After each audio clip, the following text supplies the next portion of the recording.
Online video में आप सभी का स्वागत है। आज हम लोग जिस गति के बारे में बात करने जा रहे हैं, नॉर्मली गति क्या होता है ये सब आप लोग जानते हैं। आज हम जिस गति के बारे में बात करने जा रहे हैं उसका नाम है सापेक्ष गति। सापेक्ष गति क्या होता है भाई? सापेक्ष को समझने का प्रयास करेंगे कि सापेक्ष गति होता क्या है। सापेक्ष गति का मतलब होता है कि किसी के प्रकार से आप गति कर रहे हैं कि नहीं, किसी के आधार पर आप गति कर रहे हैं कि नहीं। जनरली हम लोग समझते हैं जो गति है हर आदमी, जैसे हम अभी विराम में हैं तो आपको लगेगा कि हम विराम में, रियलिटी में देखा जाए तो हम विराम में नहीं है, किसी न किसी फ्रेम में, किसी के न किसी निर्देशांक के आधार पर हम कहीं ना कहीं गति कर रहे हैं। समझ में आ रहा है कैसे? जैसे हम पृथ्वी पर खड़े हैं, अगर चंद्रमा पर बैठा हुआ कोई व्यक्ति हमको देखेगा तो पृथ्वी चंद्रमा के सापेक्ष पृथ्वी गति कर रही है तो वो हमको गति करते हुए देखेगा। बात समझ में आ रहा है? कोई सैटेलाइट पे बैठा हुआ व्यक्ति अगर हमको देखेगा तो हमको गति करते हुए देखेगा। ट्रेन पे बैठा हुआ, अगर हम ट्रेन में बैठा हुआ व्यक्ति हमको देखेगा तो वो हमको देखेगा कि जैसे आप ट्रेन में बैठते हो, ट्रेन जा रही है तो आपको लगेगा कि पेड़ पीछे जा रहा है। पेड़ क्या जा रहा है? पीछे जा रहा है। रियलिटी में पेड़ आपको लगता है खड़ा है, रियलिटी होता क्या है कि पेड़ जो है पृथ्वी के सापेक्ष खड़ा होता है, लेकिन आप उससे गुजर रहे होते हैं। ठीक, अब आप ट्रेन के अंदर हो, अब ध्यान समझो, अगर आप ट्रेन के अंदर हो, यदि आप ट्रेन के अंदर हो और ट्रेन के अंदर हो और ट्रेन के अंदर लोग बैठे हुए हैं तो आपको अंदर वाले लोग दिखेंगे कि चुपचाप स्थिर हैं, वो कहीं भी घूम रहे हैं, कोई फिर नहीं रहे, वो स्टेबल है। लेकिन बाहर बैठे व्यक्ति से अगर हम बात करें कि क्या वो उस व्यक्ति के अंदर गति है तो वो देखेगा कि हाँ देखो गति में हमने क्या कहा था कि देखो बेटा, गति में हमने बताया था कि स्थान और समय का बदलाव होना चाहिए। इन दोनों में अगर बदलाव होता है तो हम कहेंगे गति में। अब बाहर बैठा हुआ व्यक्ति, अगर ट्रेन के बाहर कोई और ट्रेन कभी यहाँ थी, अब ट्रेन यहाँ पहुँच गई तो यहाँ पे आप हो, जिसके कारण आपका स्थान परिवर्तन भी हो गया। ध्यान समझना, क्या मैं बताना चाह रहा हूँ आपको, क्या बताना चाह रहा हूँ कि आप यहाँ हो और आप यहाँ पहुँच गए। क्यों? क्योंकि ट्रेन चल रही है। तो सापेक्ष और गति का मतलब होता है बेटा कि हम किसी ना किसी फ्रेम के आधार पर गति को करते रहते हैं और उसी गति का नाम रखा गया सापेक्ष गति। क्या रखा गया बेटा? सापेक्ष गति।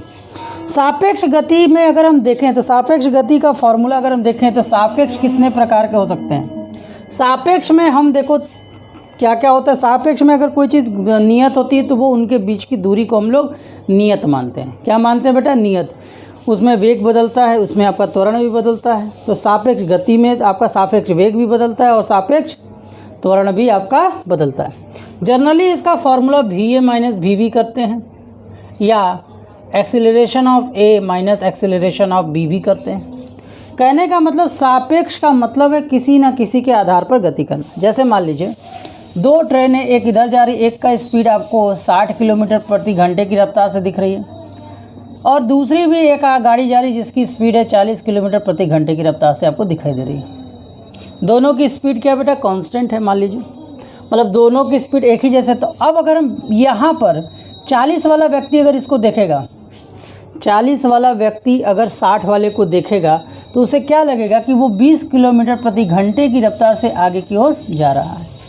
क्यों? क्योंकि 40 वाला भी तो चल रहा है। देखो 60 वाला 60 स्पीड चल रहा है, 40 वाला भी 40 की स्पीड से चल रहा है। इस फॉर्मूले का अगर हम नोट करें तो 60 माइनस 40 यूज़ करेंगे तो आंसर कितना आएगा? 20 किलोमीटर प्रति घंटे की रफ्तार से जो है आपको दिखेगा कि बी वाला आगे, मतलब ये 60 वाला आगे की ओर चला जा रहा है। यही अगर 60 वाला अगर 40 वाले को देखेगा, ध्यान समझिएगा, यही अगर 60 वाला 40 को देखेगा तो क्या होगा? 60 वाला 40 को देखेगा तो आपका हो जाएगा 40 माइनस 60 हो जाएगा। मतलब 60 वाले गति इस तरफ है और वो देखेगा कि वो 20 किलोमीटर प्रति घंटे की रफ्तार से पीछे जा रहा है। 20 किलोमीटर प्रति घंटे की रफ्तार से पीछे। जैसे आप पेड़, जैसे आपका ट्रेन चलता है तो आप पेड़ तो अपनी जगह खड़ा रहता है, लेकिन आपको ऐसा फील होता होगा ना कि पेड़ पीछे जा रहा है, पेड़ पीछे जा रहा है। तो क्यों? उसकी गति से हम क्या कर देते हैं बेटा? माइनस कर देते हैं।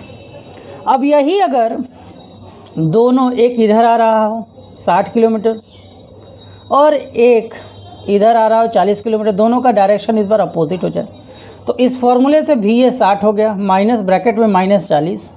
माइनस क्यों लगा कि वेग क्या होता है बेटा? सदिश राशि होता है कि अदिश राशि होता है? तो आप कहोगे सदिश राशि होता है।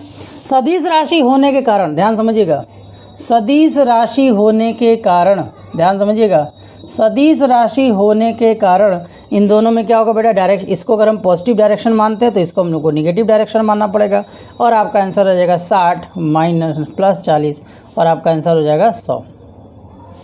आप कभी देखना, ट्रेन से गुजरे होगे, ट्रेन से जाते होगे, सफ़र करते होगे, तो ऐसे नॉर्मली आपको कितनी भी स्पीड से ट्रेन जाए तो आपको लगेगा कि बहुत ज़्यादा स्पीड नहीं है, लेकिन जब दो ट्रेनें एक दूसरे को क्रॉस करती हैं, जब दो ट्रेनें आपको क्रॉस करती हैं तो लगता है कि दूसरा ट्रेन कितना तेज़ चला, लगता है बहुत ज़्यादा तेज़ चला।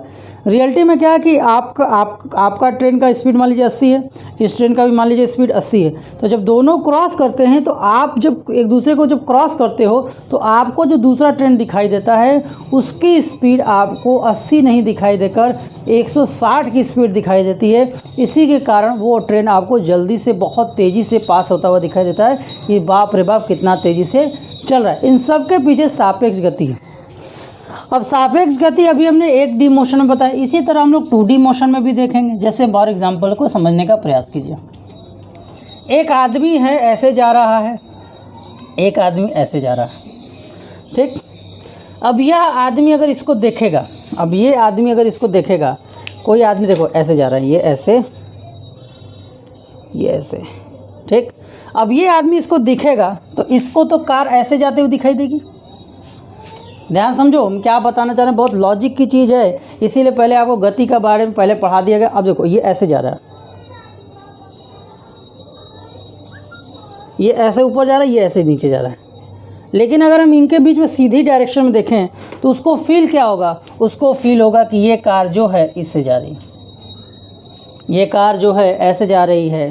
तो एक काम कर सकते हो, अगर आपको विश्वास नहीं है कि ऐसे फील होगा तो आप दो दोस्त एक साथ खड़े हो जाना, कहना कि तुम इधर एकदम सीधे भागना, हम इधर से भागेंगे, और तुम इसको देखने की कोशिश करना, तो आपको लगेगा कि वो ऐसे नहीं जा रहा, वो ऐसे जा रहा है, ठीक है। वो ऐसे नहीं जा रहा, कैसे जा रहा है बेटा, क्लियर समझ में आया। तो सापेक्ष गति बहुत ही इम्पोर्टेंट। इसके अलावा जैसे आप देखोगे आपको पानी सीधा गिरता हुआ दिखाई, लेकिन जैसे आप दौड़ने लगोगे आपको लगेगा पानी आपके छाती पर ऐसे आ रहा है। तो सापेक्ष गति बहुत इंपॉर्टेंट है, इससे रिलेटेड न्यूमेरिकल्स को हम लोग समझेंगे। बस आप इतना समझिए कि सापेक्ष गति का मतलब क्या होता है। सापेक्ष का मतलब होता है किसी न किसी बड़े पिंड के आधार पर हम अपनी गति को दर्शाते हैं। ट्रेन में बैठे हुए तो ट्रेन के हिसाब से हमारी गति को यूज़ की जाती है, ज़मीन पर हैं तो ज़मीन के आधार पर हम, तो किसी के आधार पर आप अगर किसी वस्तु की गति का गणना करते हो, इसीलिए दुनिया में कोई भी वस्तु जो है रेस्ट नहीं है, मतलब विराम में नहीं पाई जाती है। क्यों नहीं पाई जाती है, क्योंकि हर वस्तु किसी न किसी अक्ष के परितः गति कर रही होती है, ठीक है। चलिए इसे कर लीजिए नोट। नेक्स्ट वीडियो में हम लोग सापेक्ष गति पर आधारित कुछ प्रश्न करेंगे, जिसमें हम लोग पहले 1D करेंगे, फिर उसके बाद 2D मोशन में करेंगे। धन्यवाद, नोट कर लें।